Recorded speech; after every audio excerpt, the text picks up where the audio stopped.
नमस्कार दोस्तों, मैं मनु कुमार अपने YouTube चैनल में आपका स्वागत करता हूं, जिसका नाम है मनु कोचिंग सेंटर। आज हम बच्चों 12th क्लास का वैद्युत क्षेत्र का आवेश के बारे में बात करेंगे। बच्चों आगे देखो, आवेश, चार्ज। आवेश क्या होता है? आवेश की परिभाषा आज मैं आपको एक शॉर्ट ट्रिक के माध्यम से सरल भाषा में समझाऊंगा, क्योंकि किताबों में जो होती है आवेश की परिभाषा बहुत ही टफ तरीके से लिखी होती है, क्योंकि उसके वर्ड बहुत ही कैसे कठिनाइयों होते हैं। ठीक है, सरल भाषा में आवेश की परिभाषा क्या होती है आपने बच्चों देखा होगा जब हम छोटी क्लासों में पढ़ते थे। ठीक है, तो हम क्या करते थे, कागज के टुकड़ों को फाड़कर एक जगह इकट्ठा कर लेते थे। ठीक है, और जब हम अपने पेन या पेंसिल को या किसी भी वस्तु को कागज के पास लेकर आते हैं, ठीक है, कागज के पास लेकर आते हैं, तो इनके अंदर कोई प्रक्रिया नहीं होती। क्यों? क्योंकि जो वस्तु लेकर आए हैं उसके अंदर कोई भी आवेश नहीं है। परंतु जब हम अपने पेन या पेंसिल को अपने बालों में रगड़ने के बाद इन कागज या फिर इन पेन या पेंसिल को कागज के नजदीक लेकर आते हैं, तो इसके अंदर एक हलचल, मतलब क्या, एक जो है प्रक्रिया होने उत्पन्न हो जाती है, जिसके कारण क्या कहते हैं, जिसके कारण ये आकर्षण या प्रतिकर्षण, आकर्षण होते हैं या फिर प्रतिकर्षण। कुछ तो कागज क्या कहते हैं ऊपर उठते हैं, कुछ कागज नीचे गिर जाते हैं। ठीक है बच्चों, देखो तो इसके कारण क्या होता है, इसके अंदर क्या हो जाता है, एक आवेश उत्पन्न हो जाता है। इसके अंदर क्या होता है, आवेश उत्पन्न होता है, जिसके कारण क्या होता है, ये आकर्षित प्रतिकर्षित होने लगते हैं। अभी वस्तु के अंदर देखा था आपने, जब बाल में नहीं रगड़ा था हमने, कोई भी आवेश नहीं था। जब हमने इसे बालों के अंदर रगड़ा तो और जो हमने कागज के पास लेकर आए, तो ये क्या होने शुरू हो गए, आकर्षित और प्रतिकर्षित, मतलब अट्रैक्शन होने शुरू हो गया इनके अंदर प्रक्रिया। तो इसे बोलते हैं बच्चों आवेश। अब मैं आपको आवेश की परिभाषा बताता हूं, इसे आप नोट कर लेना। और बच्चों ध्यान सुनना, परिभाषा नोट तो हो जाएगी बाद में भी। किसी वस्तु का वह गुण जिसके कारण वह दूसरी वस्तु को अपनी तरफ आकर्षित अथवा प्रतिकर्षित करती है, वह उस वस्तु का आवेश कहलाता है। ठीक है बच्चों, आप इसे नोट कर लेना। किसी वस्तु का वह गुण जिसके कारण वह दूसरी वस्तु को आकर्षित अथवा प्रतिकर्षित करती है, उस वस्तु का आवेश कहलाता है। ठीक है, तो आवेश के गुण या आवेश की प्रॉपर्टी। ठीक है, देखो पहला गुण क्या होता है आवेश का, आवेश एक अदिश राशि है। अदिश राशि किसे बोलते हैं, जिसमें जो दिशाहीन होती है, जिसमें कोई दिशा नहीं होती। दूसरी प्रॉपर्टी देखें तो आवेश को हम किससे प्रदर्शित करते हैं, आवेश को क्यू से प्रदर्शित करते हैं। ठीक है, तीसरा देखें तो आवेश का मात्रक, आवेश के मात्रक बच्चों अलग अलग पत्ती में अलग अलग होते हैं। ठीक है, आज हम आवेश के 6 मात्रकों के बारे में बात करेंगे। ठीक, देखो सबसे पहले आपने 10वीं क्लास में पढ़ा होगा एक फॉर्मूला, क्या था वो, Q बराबर I इंटू में T। ठीक है, तो Q क्या है, आवेश है, I क्या है, धारा है, और T क्या है, समय है। तो इसका फॉर्मूला क्या निकल कर आता है, एम्पियर इंटू सेकेंड। ठीक, दूसरा मात्रक क्या होता है, कूलाम। ये कौन सी पत्ती के अंदर आते हैं, ये दोनों मात्रक आते हैं MKS पत्ती के अंतर्गत। ठीक है, आगे बच्चों ESU, और एक होता है आपका क्या नाम है, फ्रैंकलिन।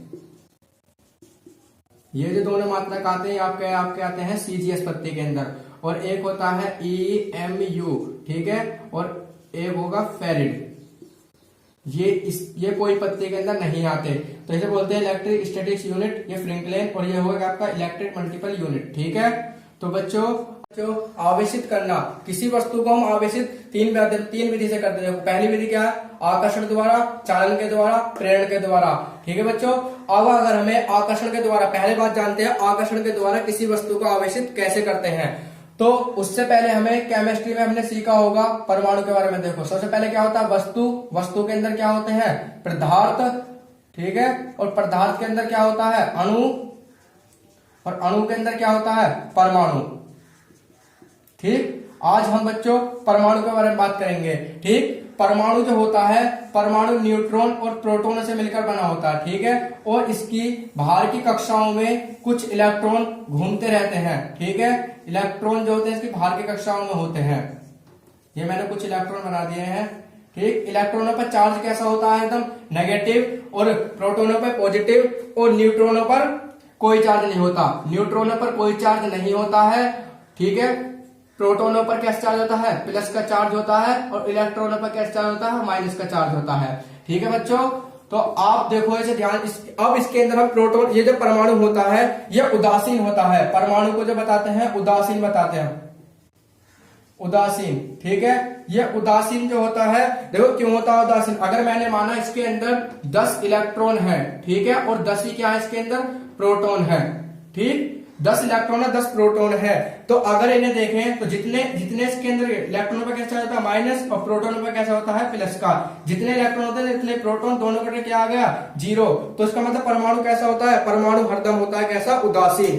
तो हम इस बात को ये नहीं कहते परमाणु उदासीन है, क्यों, क्योंकि इसके अंदर क्या होता है आवेश तो इसमें होता है, परंतु जितना इलेक्ट्रॉन होते हैं उतने ही प्रोटॉन होते हैं, इसी कारण ये उदासीन होता है। तो मैंने ये एक वस्तु ले ली, ठीक है, इसके अंदर न्यूट्रॉन है और प्रोटॉन है, ठीक, और मैंने कोई ये दूसरी वस्तु ले ली, इसके अंदर भी न्यूट्रॉन है प्रोटॉन है, ठीक है, और इसकी बाहर की कक्षाओं में क्या है, इसकी बाहर की कक्षाओं में इलेक्ट्रॉन है, ठीक, ये इसकी बाहर की कक्षाओं में क्या होगा, कुछ इलेक्ट्रॉन बना दिए मैंने इसकी बाहर की कक्षाओं में। तो बच्चों आपको पता है इलेक्ट्रॉनों पर आवेश कैसा होता है, इलेक्ट्रॉन पर माइनस होता है और प्रोटॉन पर पॉजिटिव चार्ज होता है, ठीक है। तो अब बच्चों यदि मैं इन दोनों वस्तुओं को एक दूसरे से, अब यदि मैं ये दोनों जो मैंने आपके सामने दोनों ये वस्तु हैं, इन दोनों मतलब ये इसका नाम दे दो ए, इसका नाम दे दो बी, ठीक है। अब अगर इन दोनों वस्तुओं को मैं आपस में रगड़ता हूं, जब रगड़ूंगा तो क्या होएगा, इससे इसके कारण क्या होगी, जब मेरा आपस में रगड़ना होता है एक ऊर्जा उत्पन्न होगी, जिसके कारण क्या होंगे, ये इलेक्ट्रॉन उत्तेजित होना शुरू हो जाएंगे, मतलब क्या कुछ क्रिया करना उत्पन्न कर देंगे। जब आपस में रगड़ेंगे तो कुछ इलेक्ट्रॉन क्या होंगे, इसके जो बाहर की कक्षाओं के इलेक्ट्रॉन है वो कुछ इलेक्ट्रॉन छिटक जाएंगे, मतलब कुछ इलेक्ट्रॉन दूसरी वस्तु में चले जाएंगे, मतलब ए से इलेक्ट्रॉन बी में चले जाएंगे।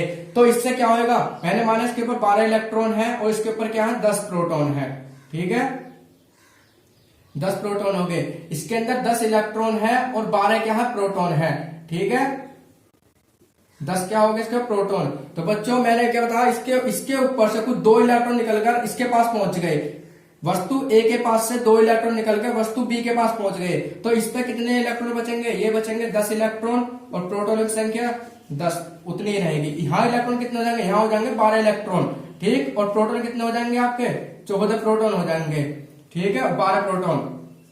तो अब देखोगे आप आगे, तो जितने यहाँ पे क्या हुआ, 2 इलेक्ट्रॉन निकलकर इधर पहुंच गए, जिस वस्तु से बच्चों इलेक्ट्रॉन निकलते हैं उसको क्या बोलते हैं, उस पर कैसा आयन आता है, उस पर धनायन आता है, ठीक है, पॉजिटिव चार्ज। और जिस वस्तु पर जाते हैं आवेश उस पर कैसा आवेश आता है, ऋण आवेश। मतलब यहाँ पे क्या हुआ बच्चों, ध्यान सुनो बात को, जिस वस्तु से इलेक्ट्रॉन निकले हैं उस पर क्या चार्ज आएगा, धनायन, और जिस वस्तु में इलेक्ट्रॉन प्रवेश करे उस पर कैसा आएगा, ऋणायन, ठीक। तो यहां से हमने घर्षण से क्या सीखा है, अगर इलेक्ट्रॉन जो इलेक्ट्रॉनों को क्या में त्यागेगा उस पर आवेश कैसा आएगा, पॉजिटिव, और जो इलेक्ट्रॉनों को ग्रहण करेगा उस पर चार्ज कैसा आएगा, नेगेटिव। इसका मतलब क्या है, जैसे कि कोई अमीर आदमी है तो वो पैसों क्या करता है, दान कर देता है, तो गरीब आदमी लेगा, तो इससे हमारे समझ सकते हो जो अमीर आदमी होता है दान कर देता है गरीब आदमी को, ठीक है। तो जो पैसों को, जो मतलब इलेक्ट्रॉनों को त्यागेगा उस पर आवेश कैसा आएगा, हरदम धनात्मक, और जो आवेश को ग्रहण करेगा उस पर आवेश कैसा आएगा, हरदम ऋणात्मक, ठीक है बच्चों, आपको समझ में आ गया होगा ये। बच्चों चालन के द्वारा देखते हैं हम, चालन के द्वारा किसी वस्तु को आवेशित कैसे किया जाता है, ठीक है। मैंने कोई ये वस्तु मान ली जिस पर धनावेशित और ऋणावेशित चार्ज है, ठीक, तो मैं इसके पास कोई एक क्षण उच्च आवेश वाली ऋणावेशित क्षण लेगा इसके पास, ठीक है। इस वस्तु ए के पास कोई ऋणावेशित क्षण लिया जिसके ऊपर चार्ज कैसा है, इसके ऊपर चार्ज है हमारा वो है नेगेटिव चार्ज, ठीक है।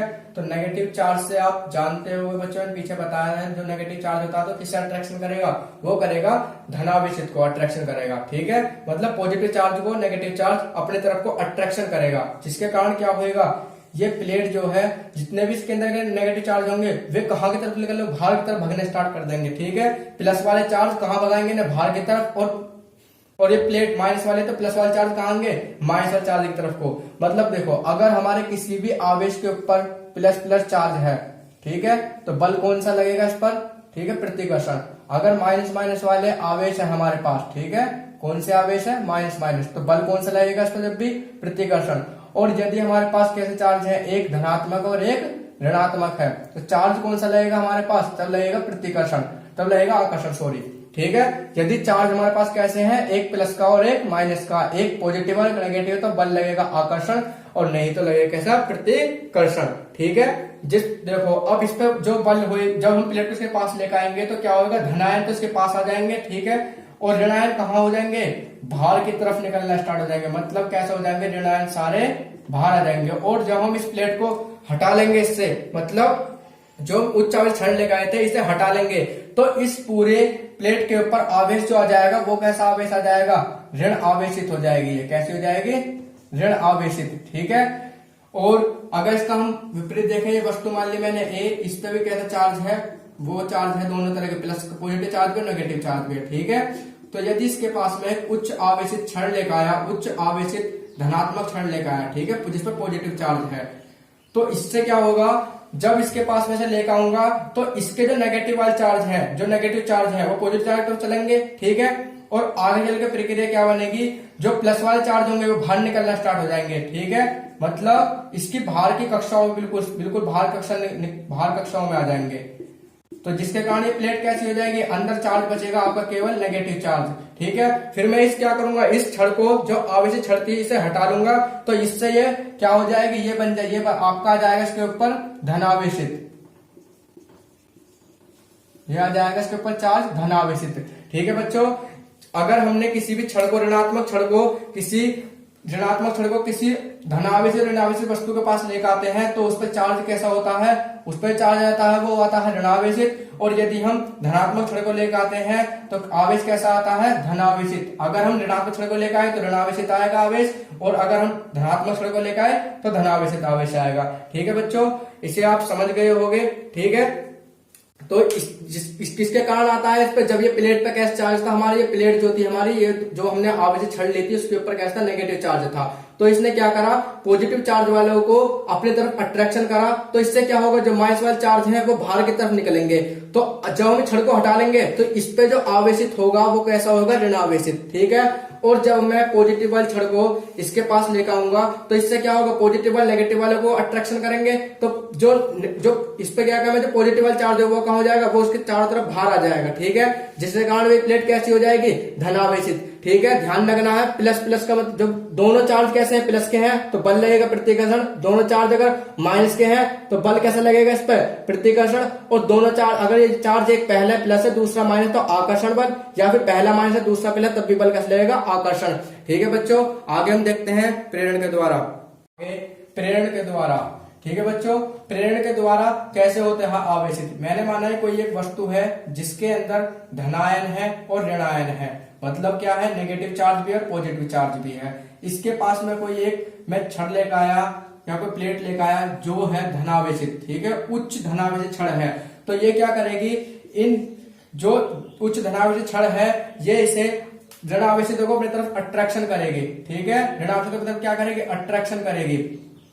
तो ये आकर ऋणावेशित को अपनी तरफ अट्रैक्शन कर लेगी।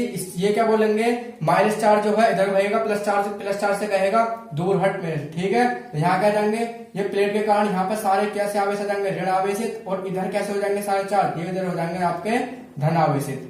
ठीक है, तो जो प्लस चार्ज होंगे वो दूर हट जाएंगे और जो माइनस चार्ज होंगे वो इसके नजदीक आ जाएंगे। ठीक है, तो देखो क्या होगा, ये धनावेशित प्लेट के कारण ये जो ऋणावेशित कण है ये इसके पास को आएंगे, क्यों, क्योंकि दोनों, एक चार्ज प्लस का एक चार्ज माइनस का, तो आकर्षण बल लगेगा यहाँ पर। और ये प्लस चार्ज जो है इसका संबंध मैं पृथ्वी से करा दूंगा। ठीक है, पृथ्वी की धारिता अनंत होती है। ठीक है, तो इससे क्या होंगे, इससे जो इलेक्ट्रॉन निकलेंगे वो इलेक्ट्रॉन जो होंगे वो इसके अंदर प्रवेश करा देंगे, जिसके कारण क्या हो जाएगा, डिस्चार्ज हो जाएगा ये। ठीक है, और ये प्लेट का, ये जो आपकी वस्तु होगी कैसे हो जाएगी, ये ऋणावेशित प्लेट हो जाएगी पूरी। ठीक है, ये डिस्चार्ज होने के बाद। अगर बच्चों अब मैं इसके विपरीत देखूं, मैंने कोई भी एक दूसरी वस्तु ले ली जिसके ऊपर दोनों प्रकार के चार्ज है, धनावेश और ऋणावेश। ठीक है, इसके पास मैंने एक उच्च आवेशित छड़ रखी ऋणावेशित। ठीक है, और जब छड़ रखी ऋणावेशित छड़ है तो किसे अट्रैक्शन करेगी, ये करेगी आपके धनायनों को अट्रैक्शन। ठीक है, आकर्षण बल कब, ये धनायन कहाँ हो जाएंगे, इधर इकट्ठे हो जाएंगे, और ऋणायन सारे एक साइड हो जाएंगे। ठीक है, तो ऋणायन जब सारे एक साइड इकट्ठे हो जाएंगे तो ये दोनों, ये प्लेट जो है धनायन को तरफ आकर्षित करेगी, और इसका संबंध हम किससे करा देंगे, पृथ्वी से। ठीक है, तो इससे क्या होंगे, जो ऋणायन होंगे वो पृथ्वी के अंदर क्या हो जाएंगे, इसकी पृथ्वी की तरफ को चलेंगे, ठीक है। और ये प्लेट कैसी हो जाएगी, फिर डिस्चार्ज होकर इस पर चार्ज कैसा आ जाएगा, पॉजिटिव, ठीक है। तो बच्चों आपने समझा होगा, देखो ध्यान फिर बताता हूं एक बार। यदि देखो मैंने ये क्या ली है, उच्च आवेशित क्षण ली है, और ये क्या है, वस्तु है जिसमें दोनों प्रकार के चार्ज हैं। यदि मैं उच्च आवेशित धनात्मक क्षण को किसी वस्तु के पास लेकर आता हूं तो ये ऋण आवेशितों को अपनी तरफ आकर्षित करती है, ठीक है। जब ये इसे अपनी तरफ आकर्षित करेगी तो इसमें क्या होगा, माइनस वाले चार्ज अलग हो जाएंगे, प्लस वाले चार्ज अलग हो जाएंगे, ठीक है। जो प्लस वाले चार्ज होंगे उसे हम पृथ्वी के द्वारा, अर्थ के द्वारा, ठीक है, पृथ्वी के द्वारा क्या कर देंगे, जोड़ देंगे। तो इससे क्या होगा, इलेक्ट्रॉन निकल, पृथ्वी से इलेक्ट्रॉन इसे जो प्लस वाले चार्ज क्या कहते हैं, निष्क्रिय कर देंगे, ठीक है। जिसके कारण प्लेट पर कैसा चार्ज हो जाएगा, पूरी पर ऋणात्मक, ठीक है। और दूसरी विधि में यदि मैं उच्च आवेशित ऋणावेशित क्षण इस वस्तु के पास लेकर जिसमें धनात्मक ऋणात्मक आवेश होंगे, तो ये क्या करेंगे, इन धनावेशित क्षणों को, धनावेशित जो चार्ज है उन्हें अपनी तरफ आकर्षित करेंगे, ठीक है। जिसके कारण इस पर आवेश कैसे हो जाएंगे, धनात्मक वाले चार्ज अलग हो जाएंगे और ऋणात्मक वाले चार्ज अलग हो जाएंगे, ठीक है। और इसे पृथ्वी के द्वारा जोड़ने पर यह कैसे हो जाएगा, निष्क्रिय हो जाएगा, और इस पर चार्ज कैसा आ जाएगा, इस पर चार्ज आ जाएगा पॉजिटिव। इसमें दो महत्वपूर्ण इंपोर्टेंट क्वेश्चन और बनते हैं। आवेश का सबसे बड़ा मात्रक, आवेश का सबसे बड़ा मात्रक वो क्या होता है, फेरेड, ठीक है। आवेश का सबसे बड़ा मात्रक फेरेड होता है। और दूसरा बनता है आवेश का सबसे छोटा मात्रक। आवेश का सबसे छोटा मात्रक क्या होता है, वो होता है ESU, इलेक्ट्रिक स्टैटिक्स यूनिट, ठीक है। तो बच्चों यदि आपको मेरी वीडियो अच्छी लग रही हो तो वीडियो को लाइक करें, चैनल को सब्सक्राइब करें, बेल आइकन को प्रेस करें ताकि आने वाली वीडियो मिस ना हो। Thank you.